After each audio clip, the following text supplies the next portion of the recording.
Scientific discoveries और experiments हमको चकित तो करते ही हैं, साथ में ये ह्यूमन इमेजिनेशन को चैलेंज भी करते हैं। फ्रेंड्स, आज के समय में हम देखते हैं कि artificial intelligence, machine learning, advancements in space technology, communication technologies और साथ में यहाँ पर हमको मेडिकल साइंसेस के अंदर भी काफ़ी नई चीज़ें देखने को मिलती हैं। इसी कड़ी में हम देखते हैं कि कुछ दिन पहले ही ट्रिपल पेरेंट चाइल्ड बॉर्न हुआ है।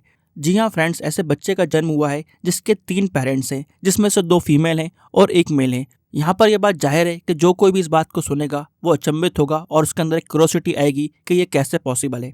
तो फ्रेंड्स, आज के इस वीडियो में हम ट्रिपल पेरेंट चाइल्ड के बारे में बात करेंगे और किस टेक्नोलॉजी के तहत मेडिकल साइंस में ये चीज़ पॉसिबल है उसको डिस्कस करेंगे। इस चीज़ की क्या ज़रूरत है इसके बारे में बात करेंगे और फाइनली फ्रेंड्स, यहाँ पर क्या क्या इशूज़ इन्वॉल्व हैं उनको भी हम डिस्कस करेंगे।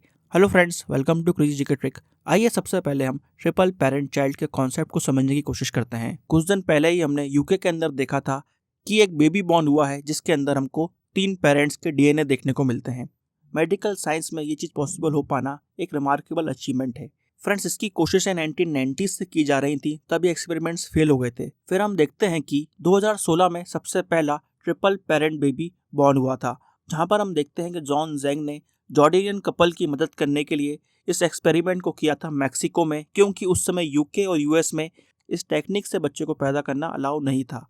यहाँ पर अब क्वेश्चन ये आता है कि आखिरकार पेरेंट्स क्यों ट्रिपल पेरेंट बेबी चाहते हैं। आइए इसको समझ लेते हैं। देखिए, यहाँ पर बहुत ही नेचुरल सी बात है कि हर माँ बाप चाहते हैं कि उसका बच्चा स्वस्थ और सुरक्षित पैदा हो। तो यहाँ पर ट्रिपल पेरेंट बेबी डॉक्टर्स तब सजेस्ट करते हैं जब डॉक्टर्स को ये पता चलता है कि मदर के माइटोकॉन्ड्रियल डीएनए में कुछ डिफेक्ट्स हैं जिसका असर बच्चे पर पड़ सकता है। अगर ये डिफेक्ट्स रह जाते हैं तो बच्चा यहाँ पर जो पैदा होगा उसके अंदर माइटोकॉन्ड्रियल डिसीजेस हमको देखने को मिल सकती हैं। तो फ्रेंड्स, इससे बचने के लिए और किसी के साथ भी ऐसा ना हो, उनके लिए एक बहुत ही यूनिक और रिवोल्यूशनरी क्रांतिकारी टेक्निक हमारे सामने आई है जिसको हम बोलते हैं माइटोकॉन्ड्रियल रिप्लेसमेंट थेरेपी। फ्रेंड्स, यहाँ पर आप सोच रहे होंगे कि आखिरकार माइटोकॉन्ड्रिया क्या होता है, ये टेक्निकल टर्म्स क्या होते हैं। आइए इनको भी समझ लेते हैं जिससे आपको ये टेक्निक समझने में आसानी हो। देखिए, सबसे पहले हम नॉर्मल बर्थ प्रोसेस समझ लेते हैं। नॉर्मल बर्थ प्रोसेस में ये होता है कि जो फीमेल एग सेल है उसके अंदर जो न्यूक्लियस है उस पर जब मेल स्पर्म सेल हिट करता है तो वो एग फर्टिलाइज हो जाता है, यानी कि यहाँ पर फीमेल प्रेग्नेंट हो जाती है।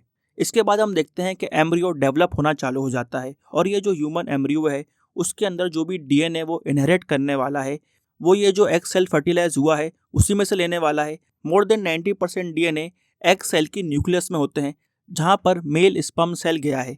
मगर फ्रेंड्स, यहाँ पर जो फीमेल एग सेल है उसके अंदर हमको माइटोकॉन्ड्रिया भी देखने को मिलता है और माइटोकॉन्ड्रिया के अंदर भी कुछ डीएनए होते हैं और ये जो डीएनए होते हैं ये डायरेक्टली मदर से चाइल्ड इनहेरिट करता है, यानी कि इसमें मेल स्पर्म सेल का कुछ रोल नहीं होता है। तो अगर किसी वुमेन के अंदर माइटोकॉन्ड्रियल डीएनए में कुछ डिफेक्ट्स हैं तो उसकी वजह से यहाँ पर वो डिसीजेज चाइल्ड के अंदर आ जाएंगी। इसी से बचने के लिए हम देखते हैं माइटोकॉन्ड्रियल रिप्लेसमेंट थेरेपी को डेवलप किया है। तो आइए समझते हैं कि किस तरह से उस प्रोसेस को हम यूज़ करते हैं ताकि माइटोकॉन्ड्रियल डिफेक्ट्स बच्चे में ना जाएं। तो जैसे ही यहाँ पर डॉक्टर को पता चलता है कि फीमेल के माइटोकॉन्ड्रियल डीएनए में कुछ डिफेक्ट्स हैं तो वो यहाँ पर पहली स्टेज में मदर के एग सेल से न्यूक्लियस को रिमूव कर लेता है और उसके बाद यहाँ पर एक डोनर मदर आती है जो यहाँ पर इस बात के लिए रेडी हो जाती है कि वो अपना एग देने को तैयार है और उसके माइटोकॉन्ड्रियल डीएनए में कुछ भी डिफेक्ट्स नहीं है।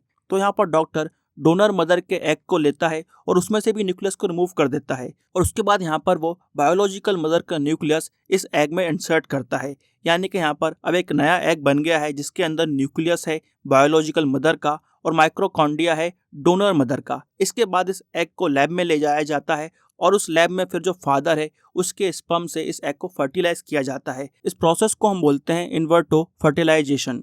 अब यहाँ पर ये जो एग है फर्टिलाइज हो चुका है और अब ये ह्यूमन एम्ब्रियो में डेवलप होगा। इसके बाद हम देखते हैं कि इस फर्टिलाइज एग को बायोलॉजिकल मदर के वूम में इंसर्ट कर दिया जाता है, जहाँ पर ये एम्ब्रियो पूरी तरह से डेवलप होता है बायोलॉजिकल मदर के वूम में और पूरी प्रेगनेंसी कंप्लीट होने के बाद जो बेबी हमको मिलता है उसको हम बोलते हैं ट्रिपल पेरेंट बेबी। और फ्रेंड्स, इस प्रोसेस को बोला जाता है माइटोकॉन्ड्रियल रिप्लेसमेंट थेरेपी।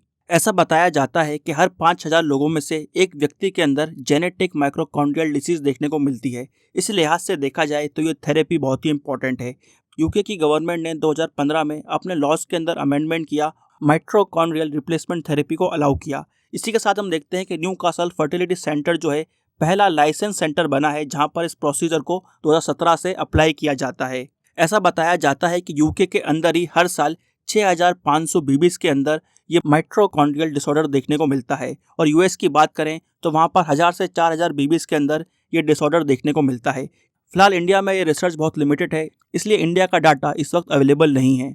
यहाँ पर आप ये भी सोच रहे होंगे कि वो कौन सी डिसीजेज हैं जो बच्चे को हो सकती हैं अगर उस बेबी में माइटोकॉन्ड्रियल डिसऑर्डर देखने को मिलता है। तो फ्रेंड्स, अधिकतर ये डिसीजेज जेनेटिकल हैं, डीएनए से रिलेटेड हैं। जो प्रमुख रूप से डिसीजेज हमको देखने को मिलती हैं वो हैं Leigh syndrome, Kearns Sayre syndrome, mitochondrial myopathy, mitochondrial DNA depletion syndrome. तो यहाँ पर इस तरीके के जेनेटिक डिफेक्ट्स हमको बेबी के अंदर देखने को मिल सकते हैं। इन सब से बचने के लिए ही माइटोकॉन्ड्रियल रिप्लेसमेंट थेरेपी इजाद की गई है। यहाँ पर फ्रेंड्स, इस बात को भी नोट करिएगा कि सेल के अंदर जो माइटोकॉन्ड्रिया होता है उसको power house of the cell कहा जाता है, यानी हमारी बॉडी को संचालित करने के लिए जो एनर्जी चाहिए वो माइटोकॉन्ड्रिया ही प्रोड्यूस करता है। वो ग्लूकोज को एटीपी में कन्वर्ट करते हैं, एडिनोसाइन ट्राइफॉस्फेट, जो हमारी बॉडी को एनर्जी प्रोवाइड करता है। माइटोकॉन्ड्रिया जो है बेसिकली सेल ग्रोथ में, सेल डिफरेंशिएशन में और भी बहुत सारे इंपॉर्टेंट बॉडी के जो प्रोसेस हैं उनमें माइटोकॉन्ड्रिया हमारी हेल्प करता है। सबसे इंपॉर्टेंट प्रोसेस की बात करें तो वो है सेल्यूलर रेस्पिरेशन, जहाँ पर वो न्यूट्रिएंट्स को एटीपी में कन्वर्ट करता है, यानी कि माइटोकॉन्ड्रिया कार्बोहाइड्रेट्स, फैट्स, प्रोटीन को एटीपी में कन्वर्ट करता है, जिस एटीपी को हमारे सेल्स एनर्जी के फॉर्म में यूज़ करते हैं। तो फ्रेंड्स, ये सब बातें बताती हैं कि माइटोकॉन्ड्रिया का फिट होना कितना इंपॉर्टेंट है, इसलिए फ्रेंड्स ये थेरेपी बहुत ज़्यादा इंपॉर्टेंट है हमारे लिए। तो यहाँ पर हमने माइटोकॉन्ड्रियल रिप्लेसमेंट थेरेपी को डिटेल में डिस्कस कर लिया है, और यहाँ पर हमने समझा है कि आखिरकार 3 पेरेंट बेबी क्या होता है। आई होप आपको ये वीडियो इन्फॉर्मेटिव लगा होगा। ऐसे और वीडियोस देखने के लिए इस वीडियो को लाइक करें, शेयर करें और हमारे चैनल को सब्सक्राइब करें। मिलते हैं फ्रेंड्स नेक्स्ट वीडियो में, जब तक के लिए bye bye and take care.